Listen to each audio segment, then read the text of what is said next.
I found the tow notice before coffee in the empty driveway after the kind of 1-2 that sours a morning.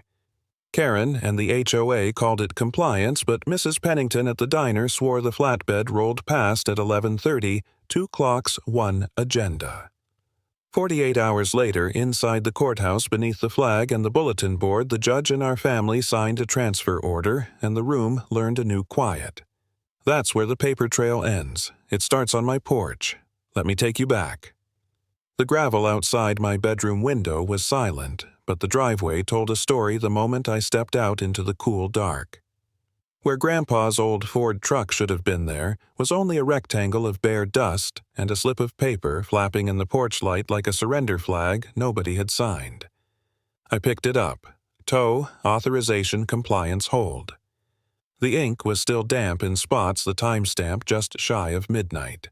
My throat went dry. We were supposed to leave for the lake in 8 hours, and now the one vehicle that could haul our gear was gone. Grandpa's boots scuffed behind me.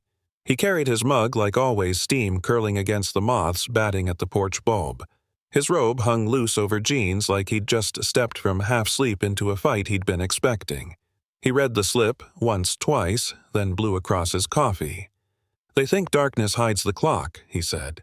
His voice was calm, but his jaw had set in that quiet way that made me nervous. I tried to laugh it off. Maybe the truck broke down. He raised an eyebrow. With their logo stamped in the corner, this wasn't a breakdown. This was an after-hours courtesy. At the diner, word traveled faster than bacon grease across a griddle. By sunrise, Mrs. Pennington leaned over her coffee and whispered like she was sharing state secrets. Saw the tow roll by at 11:30. Flatbed. Driver didn't even dim his lights. I nodded, heart sinking. The HOA had filed plenty of notices before hedges too high, mailbox paint too dull, but this was different. They'd put steel teeth on their complaint. Grandpa just stirred his egg's eyes on the window where the flagpole out front clanked in the breeze. "Every line they cross is a signature," he said. His voice carried across the booth so the farmers 2 tables over looked up.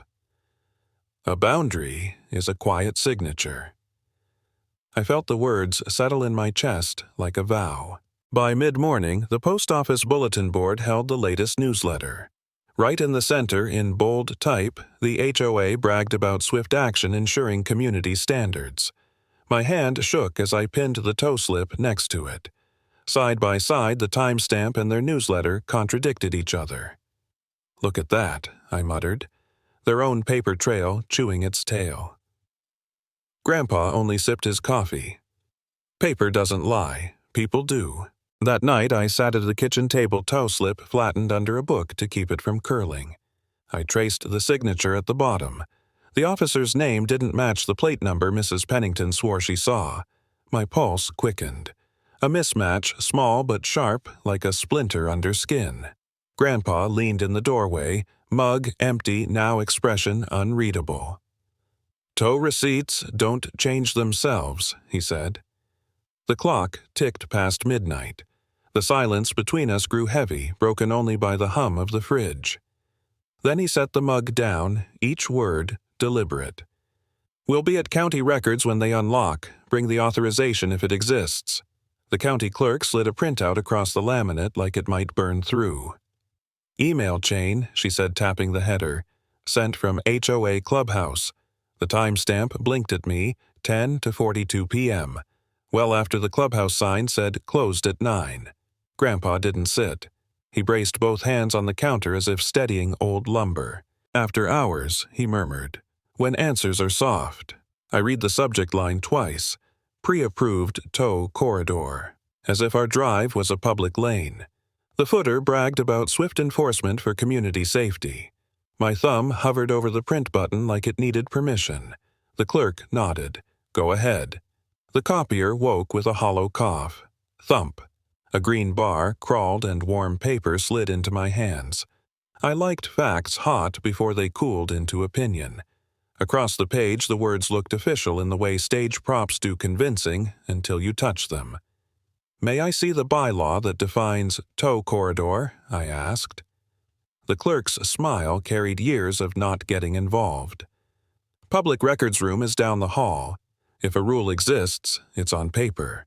We walked past a glass door that faced the community pool.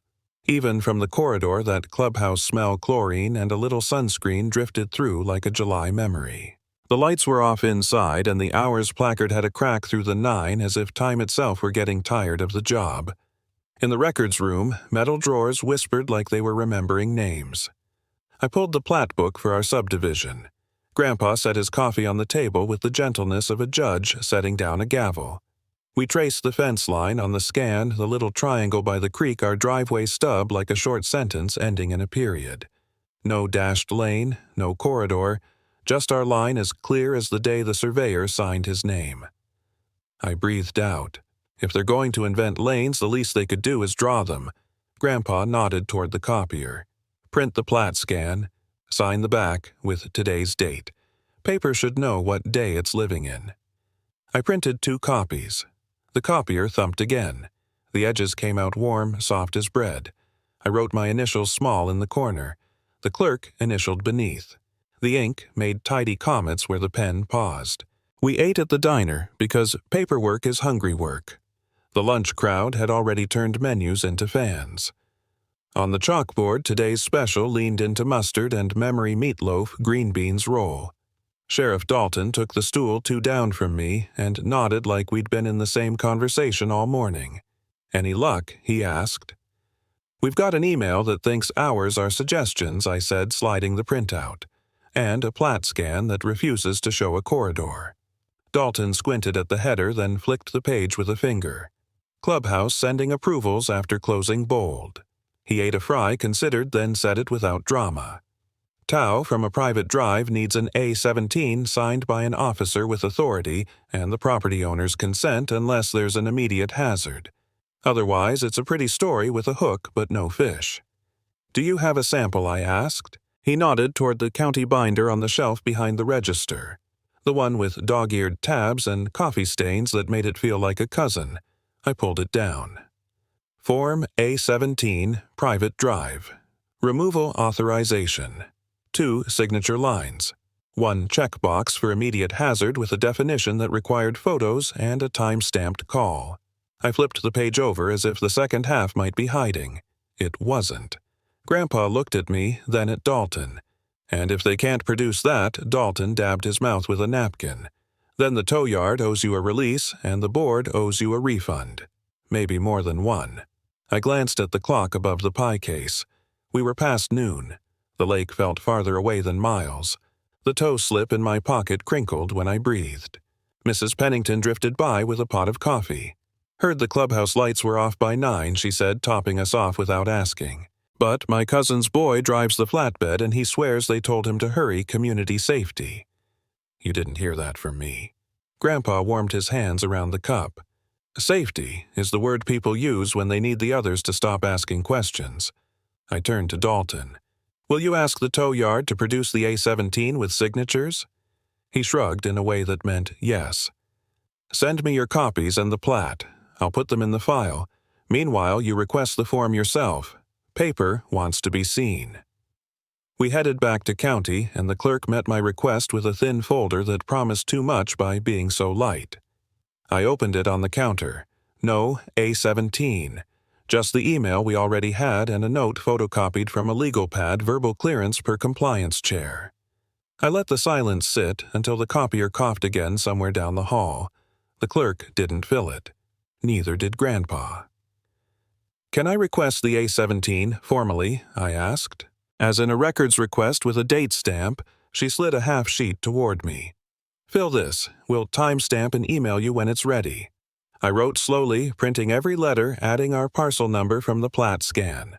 The stamp machine chunked like a small engine catching. June 2024, 2:17 p.m. The red ink looked cheerful about its job, even if I wasn't. In the late afternoon heat, we walked the sidewalk that skirted the clubhouse. Through the fence, the pool lay still a sheet of blue, pretending to be easy. A sign, zip-tied to the gate, read, "Closed after 9 p.m." The plastic rattled in a faint breeze, a little metronome for anyone counting. Grandpa pointed with his chin at the sign, then at the email.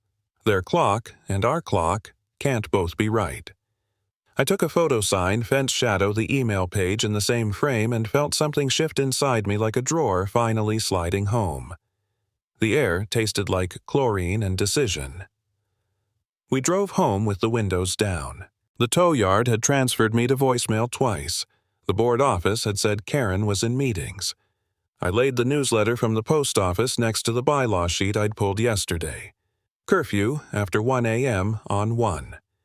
After midnight on the other. Same month at the top. Same smiling clip art house. Different rules. Clarity is the kindest rule, I said mostly to the kitchen light. Grandpa nodded. Which means unclear rules are unkind on purpose. I lined the papers up edge to edge. The copier thumped one more time as I made a side-by-side. My thumb left a faint heat print on the corner. The two clocks stared back at me like mismatched eyes. 2 clocks, I said. 1 agenda. Mitch Alders called from the diner's payphone nook, the kind of wooden booth that still remembers quarters. "Let the ground talk," he said, and I could hear the clink of a spoon in a chipped mug. "I'm 20 minutes out. Have Elias point me at the corners." Grandpa mouthed the words along with me, let the ground talk like a hymn he hadn't heard since county fair days. He set his mug down and reached for his hat. "They're floating inspection fees by the hour," I told Mitch. "Karen's calling it administrative." "Then we'll charge them in inches," Mitch said, and the line clicked with the satisfied finality of a payphone returned to its cradle. By the time his truck rolled up, the church down the block had started rehearsal. Notes of a hymn sifted through the cottonwoods like a reminder that people still teach patience to one another when they can. Mitch stepped out with a total station in the bed and a prism pole bungeed like a fishing rod that had learned trigonometry. "Afternoon," he said, already scanning the fence line. "We'll run a backsight from that pin by the cottonwood, set a temporary on the creek bank, and shoot your driveway stub for dessert." Grandpa grinned. "Make it sweet." We walked to the corner. The old iron pin Grandpa set back in '89 winked out of the soil like a modest star. Mitch brushed it with a gloved thumb and tapped coordinates into the station. The device chirped. A beep, like a polite cough. I held the prism pole while Mitch sighted. "Little left," he said. "Freeze it." The rod vibrated against my palm, then settled. He called the numbers like a caller at a barn dance, 3-2.7. Hold. Good. The hymns swelled. A soprano reached for a high note and landed it clean. "Karen says there's an easement corridor," I said. "She can say corridor all day," Mitch replied, eyes to the scope. "Dirt doesn't spell the word if it isn't there." We leapfrogged the yard. At each shot, the station gave its tidy beep, and more than once I caught the dust motes spinning in the kitchen window behind us, backlit by the late sunlight, little golden planets in a manageable universe. Grandpa logged each point in a ruled notebook with the careful hand of a man who has learned not to trust memory with numbers. When we finished, Mitch clipped a printer to his belt and whirred out a strip of field notes like a receipt from the earth. He signed the bottom. "Boundary holds," he said. "Your drive is your drive. No corridor, no question." Grandpa didn't whoop or clap. He put a fingertip to the paper, almost reverent, and nodded once. "Paper that came from ground," he said. "My favorite kind." We carried the gear inside and turned the kitchen into a war room. Manila envelopes fanned across the table. Rubber bands made little halos near the salt shaker. I opened a new folder and wrote Tra-E-E-O. Draft on the tab, then struck it and rewrote T-T-T-O. Draft, like a clerk who still cared about getting it right. "Start with immediate relief," Mitch said, pulling off his cap. "Status quo ante. You wanted to say, this tow is unlawful release is required fees to be refunded pending hearing. Keep it simple enough that even a tired board can read it before coffee gets cold." Grandpa slid a stack of certified mail stickers toward me. "One to the tow yard, one to Karen, one to the board president." He looked at the clock. "And one to myself for the drawer." I typed the TTRO on my old laptop, the one that still creaked when you asked it to save, and read each line aloud. Mitch suggested a phrase here, a date there. Grandpa cleared his throat when I softened something that needed stone. "Clarity is the kindest rule," I said, fixing the line that wanted to be polite instead of accurate. "No flourishes. We'll staple flourishes to the plaque later, Grandpa said. Plain words now. We printed 2 copies. The laser hummed and coughed them out warm and faintly metallic. I slipped them into envelopes slid in the field notes and put the certified slips on top. My stomach had the hollow feeling you get when you've cleaned the house and know the visitors will still find a speck. Time to call the tow yard, I said. The first ring went to a recording about valuing your call. The second handed me to a man whose voice sounded like cold coffee. Claim number, he asked. I read the number from the tow receipt. We're requesting a copy of the A-17 or equivalent authorization signed plus your chain of custody log for the cab contents. There's a county file open. He paused so long I wondered if the line had dropped. We don't provide those to residents, he said finally. The HOA handles that. Then we'll ask the court to handle it, I said, keeping my voice even. You can email it to the sheriff at the case number I'm about to give you. Sir, I can't. You can, I said, because I'd sorted enough certified to know the difference between can't and won't. And you should. It keeps everyone honest. He set me on hold. The music had a steel guitar that would have been pleasant if it didn't sound like a shrug. I clicked the speaker off and looked at Mitch. Patience is courage with quieter shoes, I said mostly to steady myself. He laughed through his nose. Put that on the plaque, too. The line clicked back. We'll have someone email you, the voice said, and offered an address that sounded like it had never sent a real thing in its life. Thank you, I said. We'll expect the A-17 and the inventory by 5. We hung up. The kitchen felt suddenly large. The choir rehearsal wound down. A final chord hung in the air like a decision that had agreed to be made. Grandpa slid the TTRO draft across the table to me. Sign it, Caleb. We file at 9. I reached for the pen, but my hand stopped. What if they won't release the truck unless we sign their waiver? The shed cam doesn't blink the way people do. At 03:15, the frame caught 3 slices of movement a shoulder, a hand. The silver throat of a utility key lifted like a secret. The man cupped the lock as if he owned the cold. With his other hand, he slid a folded notice under the door seam, pre-printed edges too straight for an emergency. Pause there, Grandpa said. I tapped the space bar. The image froze. Glove creases, a cuff edge, the key's bite pattern bright as teeth. That's our hinge, I said. No one touches that hinge at 3 in the morning unless they brought their own story. Grandpa's face didn't change. He stirred his coffee, then set the spoon down so gently I could hear the kitchen clock resume its small authority. Play it again. We watched the 15 seconds 3 times. Each time the key was the star. Each time the paper slid like a lie that knew where it wanted to land. At dawn, a gray envelope sat on our doormat. No return address, the flap sealed in a way that felt smug. On the front block letters, this opens everything. I waited in my palm. They think we'll try it. They think we're tired, Grandpa said. Tired people use strange keys. I set the envelope on the table and reached for a pen. Old habit. I stamped the corner with the date and time like I used to do at the post office window. So it knows when it was born, I said. Grandpa cracked the flap with a butter knife. A metal clink on ceramic, dull and heavy. Not our cut, not any lock we owned. He touched it with the back of his knuckle. Common cabinet key, utility boxes, sprinkler housings. Looks official to the untrained eye. Looks like confidence to a camera, I said. He nodded toward the laptop.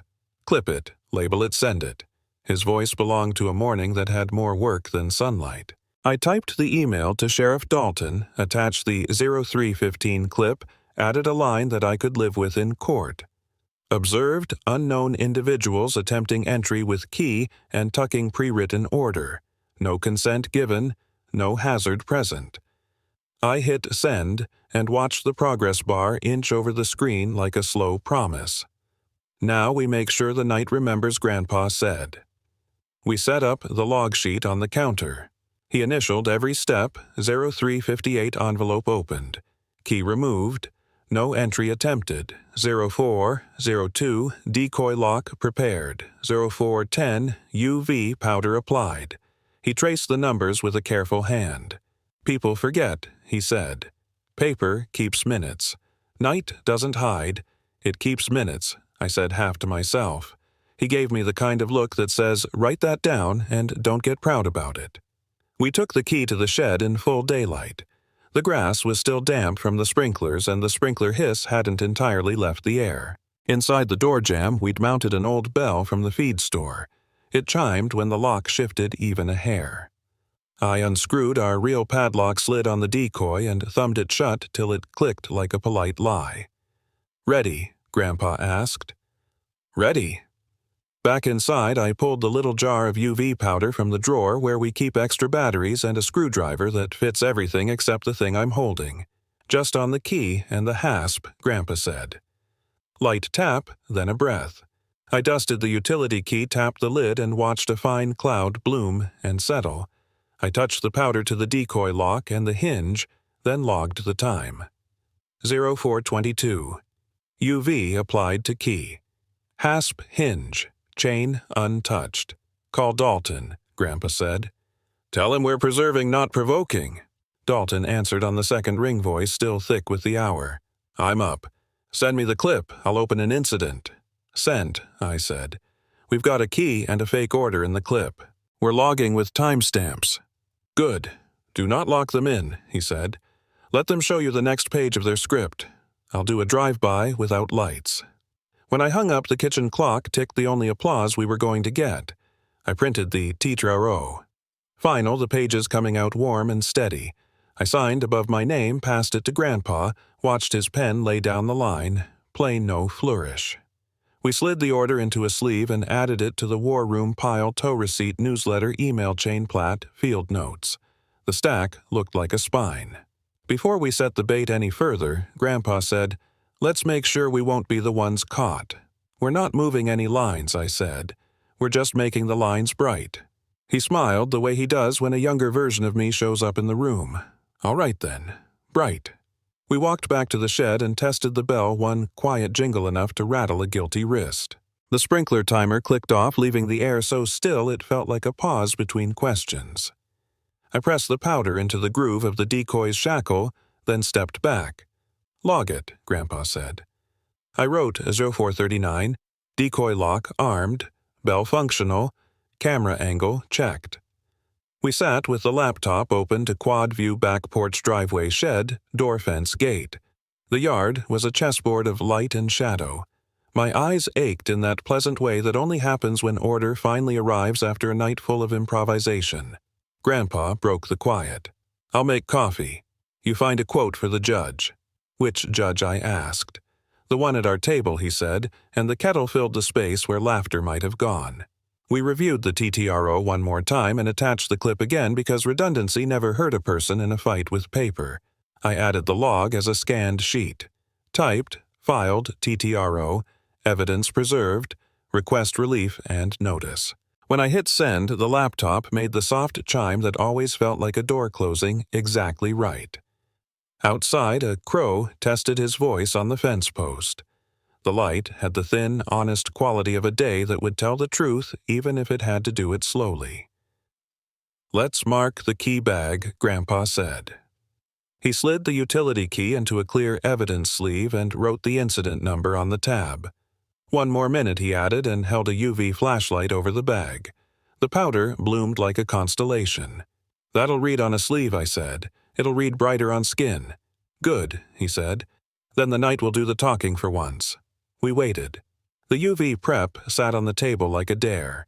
The clock moved across the 7 without hurrying, and the sun drifted higher as if we'd invented daylight ourselves. I printed a freeze frame at EO 315, the hand, the cuff of the key angled perfectly.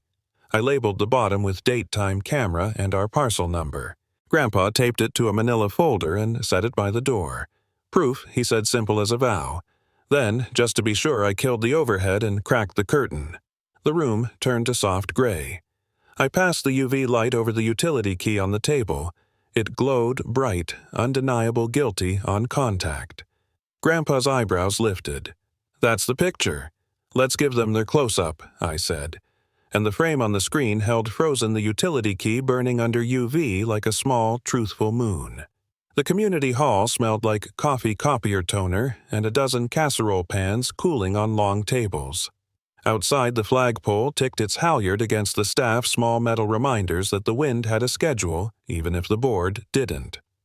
Inside, Karen stood at the front with a stack of forms tight under her thumb. "We'll begin with fines," she said, voice bright as a playground whistle, "escalating daily, and if non-compliance continues—" She flicked the top page. "We proceed to lien." I stood, held up the still frame from 00315, the cupped hand, the cuff seam, the utility key. "Before you price our dignity," I said, "look at how your midnight was made." A ripple of chairs. Someone whispered, "That's their lock." Someone else, "Those aren't our gloves." Karen didn't look at the picture. She looked at me like I'd mispronounced the pledge. Howard, the board president, tapped his gavel once for order and twice for comfort. "We have an agenda," he said. The agenda lay on every chair, bulleted lines times New Roman lean pre-authorized already printed like a punchline that didn't need a joke. Grandpa didn't stand.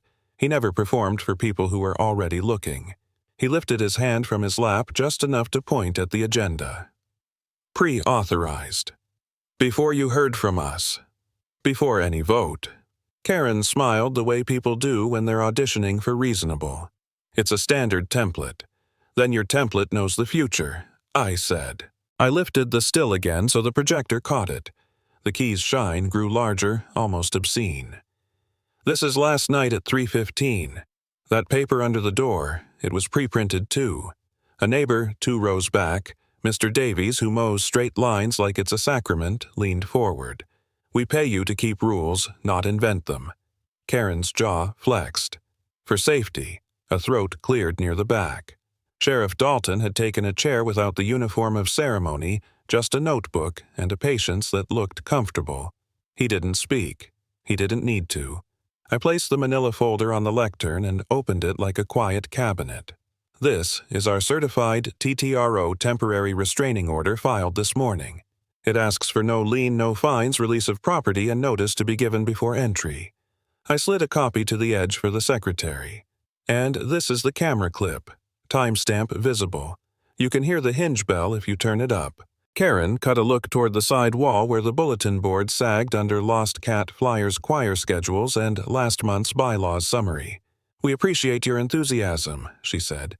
"But the board has a process." Howard shuffled papers. "We'll allow 3 minutes for presentation." I kept my voice low enough that people had to lean in.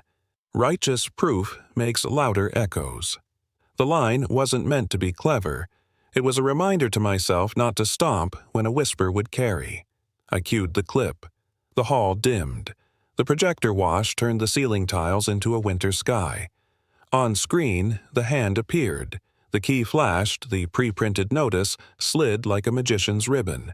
A neighbor behind me murmured, "That's not the county form." Another answered, "I know. I sit 2 desks from it." Karen spoke into the space where Shock still had a seat. The patrol was confirming a hazard. "We have authority to—" "Authority is a document," I said. "Show the A-17. Howard's gaze teetered between us like a metronome that had lost its song. Karen. "It's with records," she said. "Pending upload." Dalton finally opened his notebook. "If it exists," he said, not unkindly. "Someone can print it." A neighbor echo began, soft as felt. "Print it," then louder. "Print it." The sound rolled through the room and back again like the lake wind funneled down a narrow street. Grandpa squeezed my elbow. It was the smallest thing. It felt like a parade. Howard tapped the gavel as if a different sound might control this one. "We'll refrain from chants," he said. "Let's hear the letter." I lifted the TTRO. Paper rasped against the lectern in a way that felt older than any of us.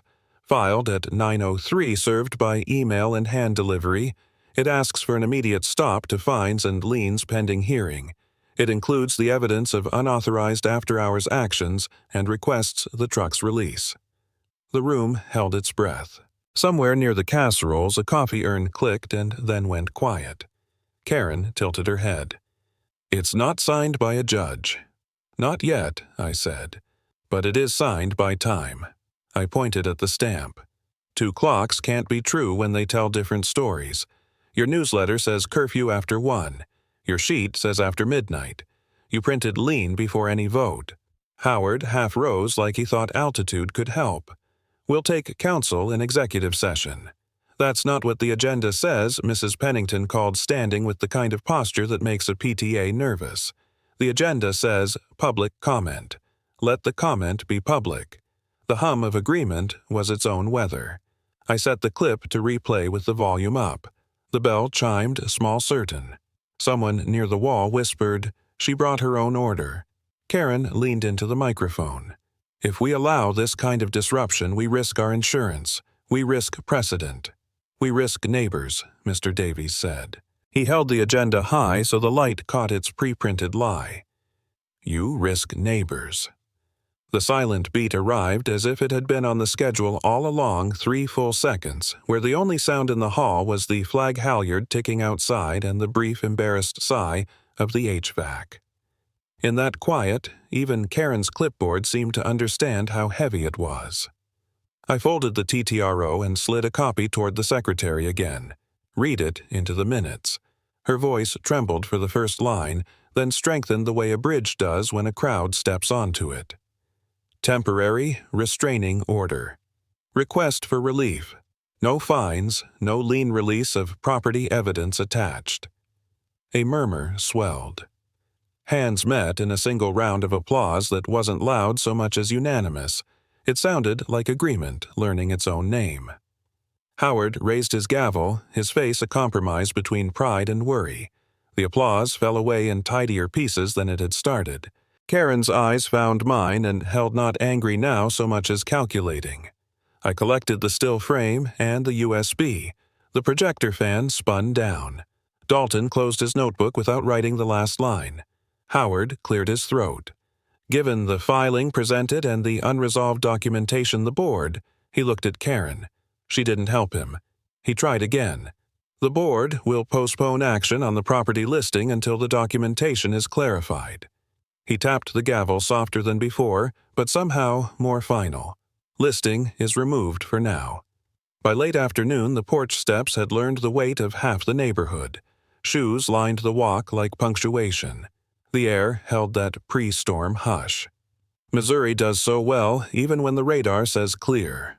Sheriff Dalton climbed the last step, an envelope in one hand and a ring of keys in the other. He didn't raise his voice. He didn't have to. "Tow unlawful," he said. "Return the truck. Refunds required." The words sat on the railing like 3 neat boards planed smooth. Grandpa didn't smile. He nodded, once the kind of nod you give a verdict that simply put the furniture back where it belonged. The neighbors pressed closer without quite touching the porch rail. From inside, I brought out the stack of certified slips, green cards stamped and wrinkled from the post office window this morning. I set them under a paperweight shaped like a catfish. Dalton slit the envelope and unfolded the injunction order. On petition and evidence, he read the court order's immediate cessation of fines and lien proceedings related to the incident of June. He gave the month and directs immediate release of the vehicle with costs to be refunded pending further review. He turned to Grandpa. "Elias, that's your relief." Karen stood on the walkway, arms folded in a way that looked like a closet she couldn't quite close. "We'll need time to reconcile," she said. Dalton's face didn't change. "You'll need to comply. Reconcile on your time." A tow truck rounded the corner like it had been listening for its cue. The driver, same boy from the diner, Rumor kept his gaze forward as if eye contact were voltage. He eased the truck into our drive and lowered our Ford with the care of a man setting down a sleeping child he didn't know was his. When the tires touched home, a few of the neighbors clapped and then stopped, aware this wasn't a parade yet. The driver came up with a clipboard. "Signature for release," he said. Voice small. I glanced at Dalton. He pointed to a blank box on the order. "They sign here," he said to the driver, acknowledging release without condition. "Resident signs here," he said to me, acknowledging receipt only. Grandpa took the pen. "No waivers," he said. "No waivers," the driver agreed, as if the words tasted less like surrender when repeated. From the back of the tow rig, the driver fetched a small bag items inventoried from the cab. He tapped the list. Phone charger, county map book, one pair of work gloves. He swallowed. Sorry about the timing. Grandpa spared him a look just shy of kindness. Timing we can fix, he said. Paper's already learning. We walked to the truck together. I opened the door and the familiar dust smell of the bench seat rose up like a memory that still wore its work clothes. On the dash, a faint ring where Grandpa's coffee thermos always sat. The keys the tow yard had used hung from a string tagged and impersonal. Before we drive it, Dalton said we've got one more piece of business. He held up the new door lock and the bright nickel key that came with it. As part of the order, he said the parties will witness the restoration. He handed the lock to Grandpa. Your porch, your door. Grandpa weighed it in his palm as if truth had a heft. Neighbors, he said, come closer if you like. This takes the same time whether 3 see it or 30. We gathered in a half circle. I brought the step stool that always lives behind the umbrella stand. Dalton waited, hat tucked under his arm like the day deserved bareheaded respect. The tow driver hovered near the rail, looking grateful to be told where to put his eyes. Grandpa unscrewed the old hasp, 1 hinge, 2 screws, and set the tired metal in my hand. It felt warm, used, forgiven. He fit the new lock and tongue out a little the way he does when he's exacting. I passed him the key. He lifted it held for one breath that felt like a prayer and slid it home. The metallic click was so clean a child's face lit up on the steps. Someone exhaled. I hadn't known I'd been holding mine until mine left too. Justice can sound like a key turning, I said, without meaning to say it aloud. Mrs. Pennington dabbed at her eyes with a folded napkin. Sounds like a hymn, she said. Dalton signed the margin of the order, noting the time and the presence of witnesses. He held the page so the light caught the seal. Injunction served restoration complete. Vehicle released, he said, for the notes. He tucked the paper into his folder like a letter that was finally going to the right address. Karen stepped forward 1 shoe length. Her clipboard had lost some of its starch. We acknowledge error, she said. The sentence clipped itself short as if longer words would taste worse. A murmur ran through the porch and along the hedge, not quite applause, not quite relief. The Ford caught the late sun on its hood. The paint looked better than the day, which is a miracle trucks sometimes do. Dalton closed his folder. You should also know, he said, voice easy again, that the preliminary review of accounts flagged a few irregularities. He glanced toward Karen without accusation. Audit already shows missing funds. It was not thunder. The porch didn't shake. But the sentence found each of us in turn and wrote itself on our faces. Mr. Davies' jaw set. Mrs. Pennington clutched her napkin like it was due to graduate. The tow driver looked at his shoes as if they'd said something out of turn. Grandpa put the new key on its hook inside the door, his hook the one he whittled from walnut and sanded to a shine. He turned back to Dalton. Then we'll see you at the meeting, he said, and we'll bring a longer table. Dalton nodded. Bring your patience. And those certified slips. I gathered the green cards, slid them into the folder beside the order, and laid the folder flat on the hall table, the place in our house where paper rests while it becomes history. The sun slid down the neighbor's roofline. The porch returned to its ordinary job of holding up people who were done standing for the day. In the engine bay, something clicked as metal cooled. The sound was small and perfect and final, like a period. The church hall smelled like floor wax, old hymnals, and the big coffee urns someone had hauled from the basement. Folding tables stood in a horseshoe beneath a banner from last year's potluck. Mitch came in without ceremony, hat in hand, a banker's box tucked against his ribs. He set it down, popped the tabs, and slid out a thin binder with a yellow sticker, UDIT. Ledger. These checks, he said, laying pages flat with careful fingers, were cut for easement schemes that never cleared the county. He didn't raise his voice, he had facts for volume. Vendors tied to the same P.O. box, round numbers that avoid cents like they're allergic to math. The board sat at the center table. Howard guarded his gavel with both hands. Nina, the treasurer, kept her glasses low and her breath steady, though a corner of her ledger had bent itself into a curl. Karen watched the binder as if it might look back. Mitch flipped to the first exhibit copies of checks columns neat enough to pass inspection at a parade. He tapped a line.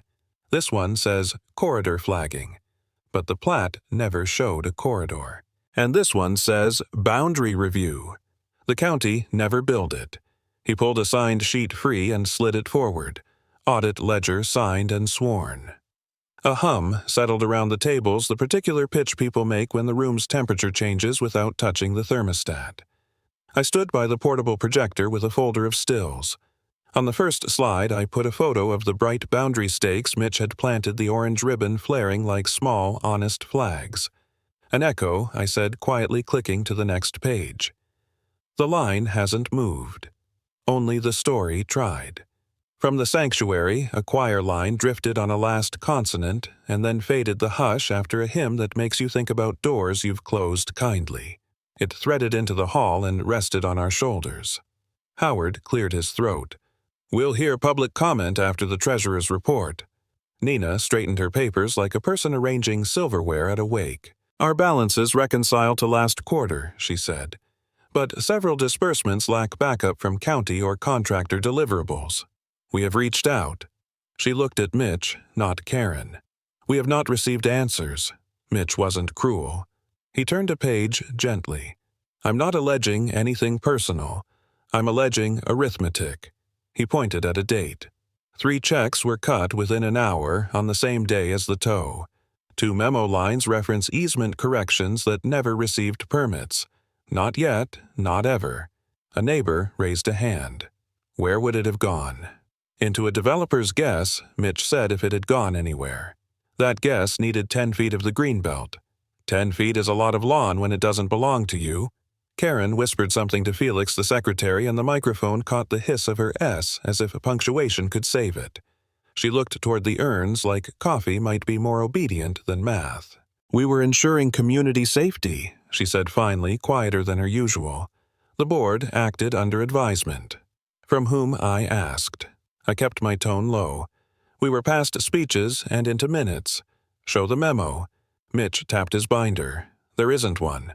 On the projector, I brought up a slide with 2 columns. Curfew, 1 a.m. Newsletter versus curfew, midnight bulletin. Below it, lien. Pre-authorized from last night's agenda.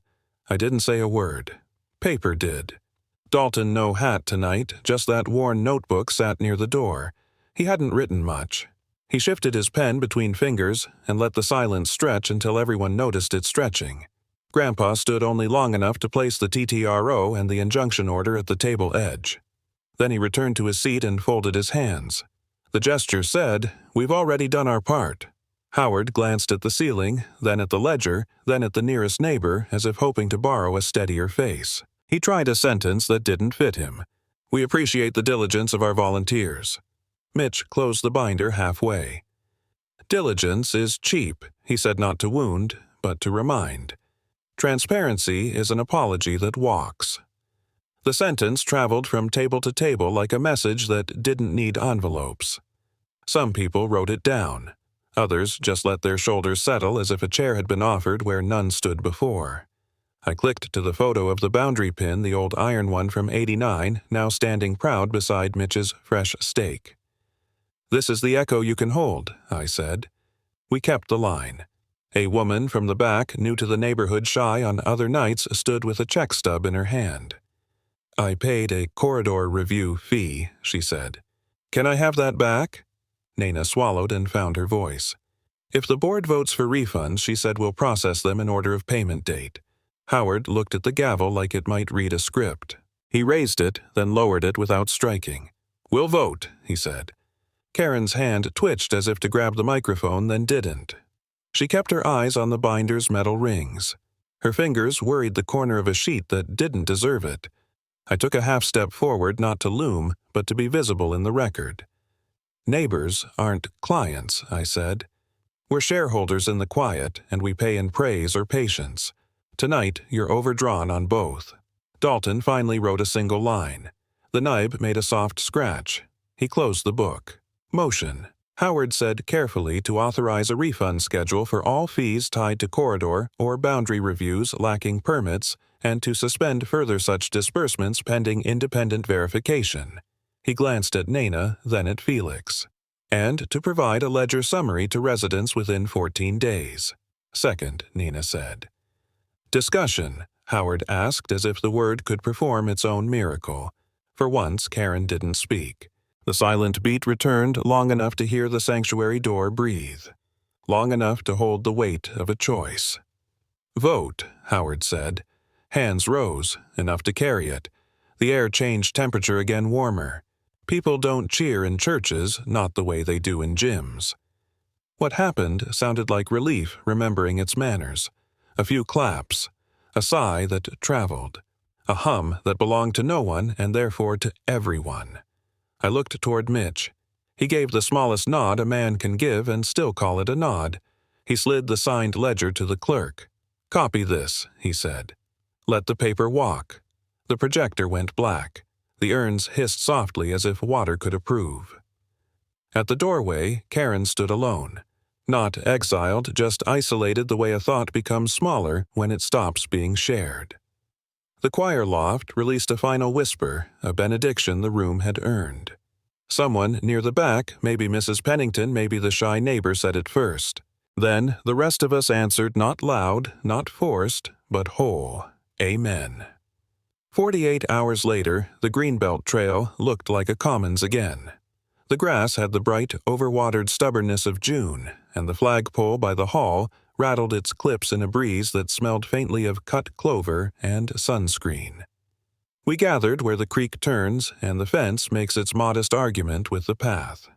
On a folding table sat a neat stack of copies, a wooden mallet, a small level, and an envelope with a blue ribbon threaded through a brass eyelet. Aunt Margaret arrived in her court black, not dramatic, just formal enough that paper would mind itself. She nodded to Sheriff Dalton, to Mitch, to Grandpa, and then to me as if we were rungs in a ladder she trusted. She broke the ribbon seal and slid out the page with the careful speed of someone who'd handled 1,000 decisions and still believed in each one. In the matter arising from actions of the Homeowners Association, she read, voice steady but not cold on petition. And the documentary record the court has seized their assets sufficient to fund refunds and compliance corrections and places them under custodia until audit completion. She let the words land where they needed to. Then, softer to the row of neighbors, "This is restitution, not revenge." Karen stood back near the trailhead, arms folded as if to keep her clipboard from speaking. Howard kept both hands behind him like a student trying not to fuss. Nina balanced the ledger under one elbow and looked as if a long breath had finally found her. Dalton took the order, checked the embossed seal, and handed it to me. "Hang on to that," he said. "Paper likes to know where home is. We didn't cheer. Churches and creeks aren't built for cheering. The sound that happened was more like a plank settling true. The wind lifted the tarp on the wooden board leaning against the fence. Grandpa tugged the cloth the rest of the way and revealed the plaque he'd carved from a piece of walnut the year I learned to whistle. The letters were simple, the kept line, community boundary restored. Beneath a date and then a short sentence he'd made me sand until the grain stopped arguing. "We live on the line we kept." Same font as the feed store, Mitch said under his breath, which for him was near to sentiment.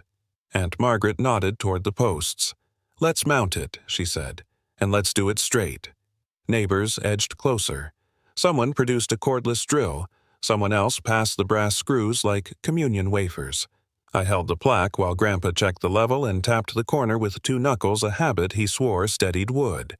The breeze dropped out for a moment, and the church bells from up the hill wandered into our part of the morning, half a hymn and half the memory of one. "Ready?" Grandpa asked.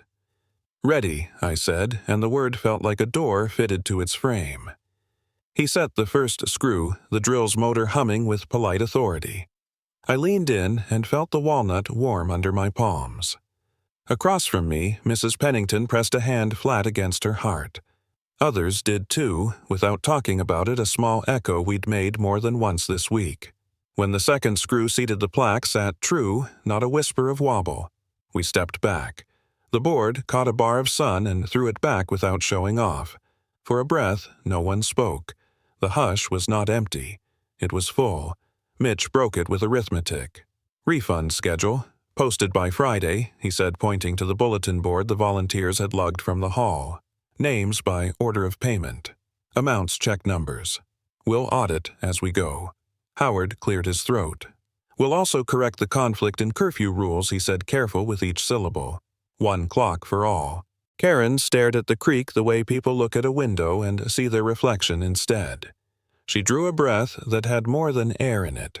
I'll cooperate with the audit, she said, the sentence landing like a box set down evenly. That includes a statement for the record. Aunt Margaret folded the transfer order and passed a copy to Nina for the minutes. Good, she said. The record is where this belongs. Dalton glanced at me, then at the plaque. You want to say anything, Caleb? I didn't. I handed the order to Grandpa instead. He set it on the folding table, smoothed the edge the way he does with maps, and looked at the fence that had spent 35 years teaching us patience. I've lived long enough to know the difference between loud and strong, he said. This, he tapped the plaque, is strong. The greenbelt path filled with the quiet rustle of people turning toward home. A few lingered to run fingers along the walnut the way you do with old furniture when you finally get to keep it. 2 little boys tried to stand on tiptoe to see their faces in the brass screws. One succeeded and laughed at himself like a secret. Dalton signed his notebook once and closed it. I'll file the notice of seizure with the county, he told Aunt Margaret. Accounts will be held. Make sure the early checks are first, she said. People remember the order in which they were hurt. We loaded the table back into the hall while the breeze reorganized itself and the flag came alive for a minute like it had been listening all along. I folded a copy of the order into a plastic sleeve and slid it into my bag, then took a last look at the plaque. In the angled noon, the letters read deeper. On the walk back, Mitch tapped a bright stake he'd left at the trail bend. Leave that a few weeks, he told me. Sometimes truth needs a reminder with color. I'll walk by every morning, I said. Do, he said. Lines like company. We reached the porch. The Ford sat where it belonged, sun flashing off the chrome as if to take attendance. Inside the house had that cool, dim kindness it puts on after a long day of front doors. I set the envelope on the hall table and took down the key hook Grandpa had whittled years ago, the walnut smooth from 100 Habits. I slipped 1 copy of the order into a frame I'd grabbed from the closet old family photo retired to make room for this and hung it beside the hook. The frame settled with a satisfied tick against the nail. I straightened it out of reflex, though it didn't need it. We live on the line we kept, I said, not loud. And then, the resolution glow I hadn't known to expect, I hung the order copy by the truck's key hook and watched the 2 paper and brass shine at the same angle. The flag by the hall tugged gently as afternoon light shimmered across the plaque we had raised the brass screws catching sun like quiet bells. Holding the transfer order copy beside the truck's key hook, I felt the weight of paper balanced with wood and metal. What began as 1 truck towed became an order that returned dignity, and a ceremony that gave neighbors back their common voice. We had proved a line could be kept, and a community could be healed by its own witness. Justice isn't loud, it's steady.